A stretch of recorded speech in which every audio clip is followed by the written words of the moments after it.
Shalom sahabat setia, renungan pagi Warta Insan Berpengharapan yang terkasih dalam Tuhan Yesus Kristus. Selamat pagi, selamat berjumpa kembali dalam Renungan Kristen pada pagi hari ini. Salam sejahtera saya ucapkan bagi sahabat semua dimanapun berada. Kiranya damai dan sukacita dari Roh Kudus senantiasa melimpah di dalam hati dan kehidupan sahabat sekalian. Sebelum kita mendengarkan renungan firman Tuhan pada pagi hari ini, mari sama-sama kita berdoa. Bapa kami yang ada dalam kerajaan sorga, Bapa di dalam Tuhan Yesus Kristus Tuhan dan Juru Selamat kami, Bapa yang amat baik dalam kehidupan kami bersyukur kepadamu ya Tuhan atas berkat kemurahan Tuhan dalam kehidupan kami. Terima kasih sudah menjaga dan melindungi kami sepanjang tidur malam kami, sehingga kami boleh bangun kembali pada pagi hari ini dengan kesehatan dan kekuatan yang baru. Semuanya karena kasih dan kemurahan Tuhan. Iya Bapa, saat ini kami mau mendengarkan sabda firman-Mu. Urapilah kami dan jamalah hati kami ya Tuhan. Berilah kami hikmat-Mu agar kami dapat mengerti dan melakukan kehendak-Mu. Berfirmanlah kepada kami ya Tuhan, karena kami telah siap untuk mendengarkan sabda kebenaran firman-Mu. Di dalam nama Tuhan Yesus Kristus, firman yang hidup, kami berdoa. Haleluya, amin. Sahabat yang baik, ayat renungan kita pada pagi hari ini terdapat di dalam kitab Mazmur pasal 119 ayat 25 hingga ayat 27 yang berkata demikian.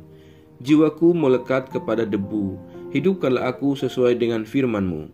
Jalan-jalan hidupku telah aku ceritakan dan Engkau menjawab aku. Ajarkanlah ketetapan-ketetapan-Mu kepadaku.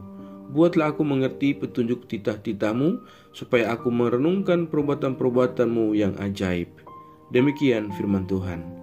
Ayat emas renungan kita pada pagi hari ini terdapat di dalam ayatnya yang ke-25. Jiwaku melekat kepada debu, hidupkanlah aku sesuai firman-Mu. Judul renungan kita pada pagi hari ini adalah kuasanya menghidupkan. Sahabat setia, renungan pagi Warta Insan Berpengharapan yang terkasih dalam Tuhan Yesus Kristus. Kerentanan manusia adalah realitas yang tak tersangkali. Kita menyaksikan berita-berita kematian akibat perang, bencana alam, tindakan kriminal atau kecelakaan transportasi. Kemudian kita berduka dan prihatin untuk semua peristiwa kematian yang berlangsung cepat dan tak terduga. Semua itu menandakan bahwa kemampuan kita sebagai manusia sangat terbatas dan hanya Tuhan yang berkuasa untuk memberikan kehidupan yang bermutu. Pemazmur sadar perbuatan dosa berdampak permanen dalam diri manusia. Kematian menjadi bukti hukuman Tuhan yang harus ditanggung sebab kegagalan hidup berpadanan kepada firman Tuhan. Lalu bagaimana dapat kita mengatasinya? Apakah kemudian kita manusia menjadi pasrah dan tinggal tunggu nasib akhir hidup kita? Pemazmur berdoa dan berharap kepada kuasa Tuhan yang menghidupkan bagi jiwanya yang menderita. Permohonan itu mendesak sebab Allah punya kuasa mengubah kematian menjadi kehidupan yang berkualitas. Janji Tuhan dalam firman-Nya dipegang teguh dan pemazmur percaya kepada kebenarannya. Sahabatku yang baik hati, pemazmur Daud adalah orang yang sudah merasakan jatuh bangunnya hidup sejak kecil. Meski ada banyak masalah yang ia hadapi sepanjang hidupnya, kita tahu bersama bahwa semua itu tidak mempengaruhi hubungannya dengan Tuhan. Berulang kali kita melihat bagaimana ia masih tetap mampu bersikap positif, bahkan memuji Tuhan justru ketika ia sedang berada di tengah-tengah situasi yang sulit. Ada waktu-waktu di mana ia lemah, seperti kita ia pun pernah jatuh, namun Daud tetap memperbaiki semuanya dan kembali berjalan dengan benar. Di dalam kitab yang Mazmur yang ia sampaikan kepada kita, ia menuliskan bahwa berbahagialah orang yang tidak berjalan menurut nasihat orang fasik, yang tidak berdiri di jalan orang berdosa, dan yang tidak duduk dalam kumpulan pencemooh. Tetapi kesukaannya ialah Taurat Tuhan, dan yang mau merenungkan Taurat itu siang dan malam. Ia seperti pohon yang ditanam di tepi aliran air, yang menghasilkan buahnya pada musimnya, dan yang tidak layu daunnya. Apa saja yang diperbuatnya berhasil. Sahabatku yang baik hati, pengharapan hanya ada di dalam Kristus. Roh Kuduslah yang akan selalu membimbing, dan kekuatan serta hikmat dari Tuhan ada pada kita yang telah Ia berikan bagi kita, yang salah satunya kita peroleh lewat firman-firman-Nya yang meneguhkan. Firman Tuhan selalu sanggup memberi solusi atau jawaban atas setiap pertanyaan kita, memberi jalan keluar yang terbaik. Firman Tuhan pun sanggup memberi kekuatan dan kembali membangkitkan semangat kita. Dari firman-firman yang hidup itu, kita tahu bahwa kita tidak berjalan sendirian, sebab Tuhan selalu siap menopang kita. Bahkan kalaupun kita harus melewati lembah yang paling gelap sekalipun, Tuhan tetap selalu ada bersama kita, melindungi dan menghibur kita. Sekalipun aku berjalan dalam lembah kekelaman, aku tidak takut bahaya sebab Engkau besertaku. Gadamu dan tongkatmu itulah yang menghibur aku. Sahabatku yang baik hati, kebangkitan Yesus yang telah mengalahkan maut menjadi jaminan bagi setiap kita orang percaya untuk menikmati kehidupan yang berkelimpahan. Proyeksi suram tentang masa depan manusia akibat keserakahan, kejahatan, kerusakan ekologis dan kemerosotan ekonomi dapat melemahkan daya juang manusia untuk menghadapi tantangan yang beragam.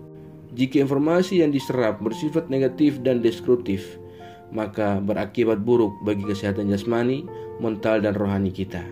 Karena itu, janganlah berputus asa dan tekunlah berdoa untuk apapun yang sementara kita hadapi. Hanya dengan percaya kepada Tuhan, kita dapat mengerti betapa kuasa Tuhan pasti terjadi untuk meneguhkan dan memberkati kita dalam mengisi hidup yang dipercayakan kepada kita. Di dalam menghadapi beban masalah seberat apapun, mari berpeganglah pada janji-janji Tuhan. Percayalah, hanya kuasa-Nya yang dapat menghidupkan kita. Di dalam Dia ada pengharapan, ada bimbingan dan petunjuk yang mampu menolong kita dalam setiap saat. Dan semuanya ada dalam firman Tuhan. Kita butuh diteguhkan, maka kembalilah kepada firman Tuhan sekarang juga dan percayalah kepada Dia, dan hanya Dialah yang berkuasa untuk menghidupkan kehidupan kita. Tuhan memberkati kita semua. Amin. Mari kita berdoa. Bapa Surgawi, Bapa di dalam Tuhan Yesus Kristus, Tuhan dan Juru Selamat kami mengucap syukur kepada-Mu ya Tuhan untuk firman-Mu yang sudah kami renungkan bersama-sama pada kesempatan ini. Firman-Mu yang kembali mengingatkan kepada kami semua tentang bagaimana kami harus hidup berpegang teguh kepada janji-janji firman-Mu dan menyerahkan kehidupan kami sepenuhnya ke dalam tangan kuasa-Mu ya Tuhan. Kami percaya bahwa kebangkitan-Mu dari maut menjadi jaminan bagi kami orang-orang yang percaya kepada Engkau dan akan menikmati kehidupan kami dengan berkelimpahan. Ya Tuhan, kami bersyukur kepada-Mu untuk kasih-Mu yang begitu besar sehingga Engkau senantiasa menjadi jawaban dalam setiap doa-doa dan harapan kami. Terpujilah nama-Mu ya Tuhan Yesus atas semua berkat-Mu yang tercurah dalam kehidupan kami. Ajarlah kami ya Tuhan agar kami selalu taat dan setia dalam iman kami kepada-Mu. Tolong kami agar kami tidak terpengaruh dengan kehidupan dunia ini, melainkan kami sungguh-sungguh percaya dan beriman kepada-Mu. Ya Roh Kudus, kuatkanlah dan teguhkanlah kami, tuntunlah kami agar kami selalu ada di jalan kebenaran firman-Mu. Berkatilah kami di sepanjang hari ini dalam segala tugas aktivitas kami. Pimpinlah dan bimbinglah kami ya Tuhan, agar semua yang kami kerjakan di hari ini boleh memuliakan hati-Mu ya Bapa. Terima kasih ya Tuhan Yesus. Saat ini hamba kembali berdoa untuk setiap kami yang sudah mengikuti renungan di pagi ini. Tuhan kiranya memberkati, Tuhan melindungi dan Tuhan menolong kami. Kami yang sedang bergumul dalam sakit penyakit untuk memperoleh sebuah kesembuhan, kiranya Tuhan menjamah dan menyembuhkan kami. Terima kasih ya Bapa. Kami yang sedang bergumul dalam setiap pendidikan yang kami tempuh, Tuhan menolong kami dan berikan kami jalan keluar. Kami yang sedang bergumul sebuah pekerjaan, ya Bapa, Tuhan menolong kami. Kami yang sedang bergumul dalam setiap usaha, dalam setiap perjuangan kami di bidang-bidang apapun ya Bapa, ya Tuhan, berikan kami jalan keluar-Mu ya Bapa. Terima kasih ya Tuhan Yesus yang baik. Kami yang lemah Tuhan mau menguatkan, kami yang sakit Tuhan sembuhkan, kami yang sedang berduka dan bersedih ya Tuhan, berikan kami penghiburan secukupnya daripada-Mu. Terima kasih ya Bapa. Kami yang dalam keadaan keterpurukan hidup kami ya Tuhan, ulurkan tangan kasih-Mu, raihlah kami ya Tuhan, dan bawalah kami kembali ke jalan kebenaran firman-Mu. Terima kasih ya Tuhan Yesus yang baik. Kami berdoa bagi bangsa dan negara kami Indonesia tercinta. Tuhan berkati bangsa kami, Tuhan berkati para pemimpin-pemimpin bangsa kami. Setiap daerah-daerah di seluruh pelosok negeri ini, Tuhan memberkati. Biar damai sejahtera Allah senantiasa hadir dan menaungi bangsa kami. Terima kasih ya Tuhan Yesus yang baik. Kami berdoa bagi seluruh gereja-gereja-Mu di seluruh muka bumi ini. Tuhan kiranya menolong, menyertai dan memberkati. Setiap pelayanan-pelayanan misi berlangsung bagi kemuliaan nama Tuhan. Ya Bapa, Engkau ada dan memberkati. Setiap hamba-hamba Tuhan yang bersaksi dan melayani tentang nama-Mu ya Tuhan, perlengkapi kami semua dengan marifat daripada Allah. kuatkan dan teguhkan iman kami. Biarlah kiranya kami senantiasa teguh dan berpengharapan dalam Engkau. Kami tetap kokoh dan beriman kepadamu ya Tuhan, agar kami tak goyah menghadapi kehidupan dunia ini. Terima kasih ya Bapa, jauhkanlah kami semua dari segala mara bahaya. Kami percayakan seluruh hidup dan kehidupan kami ke dalam tangan kuasa-Mu. Kami yakin dan percaya Tuhan akan selalu menolong dan memimpin kami dalam segala rencana-Mu yang indah dalam hidup kami. Terima kasih. Di dalam nama Tuhan Yesus Kristus, kami sudah berdoa dan mengucap syukur kepada Bapa di sorga. Ya Tuhan, di dalam pengasihan-Mu kami memohon, dengarkanlah doa kami. Peliharalah kami semua dalam kasih Tuhan kami Yesus Kristus. Dia adalah Tuhan dan Juru Selamat kami, yang telah mengajarkan kami doa agung yang sempurna. Kami ucapkan secara bersama-sama. Bapa kami yang di sorga, dikuduskanlah nama-Mu, datanglah kerajaan-Mu, jadilah kehendak-Mu di bumi seperti di sorga. Berikanlah kami pada hari ini makanan kami yang secukupnya, dan ampunilah kami yang kesalahan kami, seperti kami juga mengampuni orang yang bersalah kepada kami. Dan janganlah membawa kami ke dalam pencobaan, tetapi lepaskanlah kami daripada yang jahat. Karena Engkau mempunyai kerajaan, dan kuasa, dan kemuliaan sampai selama-lamanya. Arahkanlah seluruh kehidupan kita kepada Tuhan, dan terimalah berkat-Nya. Tuhan memberkati engkau dan melindungi engkau. Tuhan menyinari engkau dengan wajah-Nya yang kudus dan memberikan engkau kasih karunia. Tuhan menghadapkan wajah-Nya kepada engkau dan memberi engkau damai sejahtera. Berkat anugerah dari Bapa Surgawi, cinta kasih karunia dari Tuhan Yesus Kristus, di dalam persekutuan dan penghiburan Roh Kudus, menyertai kita semua sekarang ini dan kekal selama-lamanya. Haleluya. Amin. Selamat pagi dan selamat beraktivitas di hari ini bagi sahabat semua. Tuhan Yesus memberkati. Sampai jumpa di renungan berikutnya. Shalom.